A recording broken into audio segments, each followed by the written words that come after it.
लाडक्या बहिणींना या दिवशी मिळणार जानेवारीचे 1500 रुपये. तारीख आलेली आहे समोर. तर लाडक्या बहिणीसाठी आनंदाची बातमी आहे. लाडक्या बहिणींना पुढच्या महिन्यात जानेवारीचा हप्ता मिळण्याची शक्यता आहे. लाडकी बहीण योजनेच्या लाभार्थ्यांसाठी महत्त्वाची बातमी आहे. लाडकी बहीण योजनेत महिलांना डिसेंबरचा हप्ता मिळाला आहे. त्यानंतर महिला जानेवारीच्या हप्त्याची वाट पाहत आहेत. आता पुढच्या महिन्यात महिलांच्या खात्यात जानेवारीचा हप्ता जमा केला जाऊ शकतो, अशी माहिती समोर आली आहे.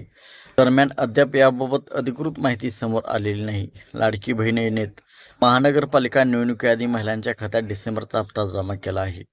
त्याआधी मागील वर्षाच्या शेवटच्या दिवशी महिलांना नोव्हेंबरचा हप्ता दिला होता. त्यामुळे आताही जिल्हा परिषदेच्या निवडणुकीआधी महिलांच्या खात्यात जानेवारीचा हप्ता जमा केला जाण्याची शक्यता आहे.